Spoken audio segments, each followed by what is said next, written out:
সকাল সকাল আমরা বেরিয়ে পড়লাম। অমির অফিস থেকে গাড়ি পাঠিয়েছিল, অমিও এসেছিলো 11টায়। আমার 12টার সময় অ্যাপয়েন্টমেন্ট ছিল। অ্যাপয়েন্টমেন্টে ছিল এটাই যে সিপিআরের, বাহরিনে থাকতে গেলে যে রেসিডেন্সিয়াল আইডেন্টি প্রুফ চাই সেটারই। তো আমরা পৌঁছে গেলাম এলএমআরএ অফিসে।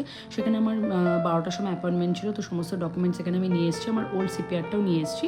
তারপর ডুগ্গুকে যেহেতু বাবার কাছে রেখে গেছিলাম বাড়িতে, তাই ডুগ্গুর সাথে করে নিলাম একটু ভিডিও কলে কথা টাইম পেতে পেতে। এখানে দেখো সমস্ত কিছু প্রসেসিং হয়ে কিন্তু আমি আমার আপডেট সিপিআর পেয়ে গেছি। এগুলো 4 বছর করে ভ্যালিড থাকে এক একটা সিপিআরে। তারপর যাওয়ার সময় সিগনালে দাঁড়িয়ে এত সুন্দর এক গাড়ি দেখতে পেলাম। ওয়েদারটা তো জাস্ট দারুণ ছিল, আর গাছগুলো দেখো ফুলে ভর্তি। তো আমি এরকম কিন্তু বাইরের ওয়েদারটা এনজয় করতে করতে, আর আমাদের 12টা অ্যাপয়েন্টমেন্ট ছিল, 12টা 10-15-র মধ্যে কিন্তু আমার কাজ সব মিটে গেল।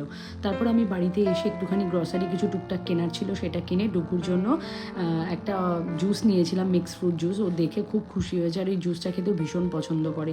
তারপর তো বাবা এখানে সারপ্রাইজ করে দিয়েছে, আমি এসেই দেখছি এখানে বাবা ডিম কষা রান্না করেছিল, দারুণ হয়েছিল। Thank you for watching.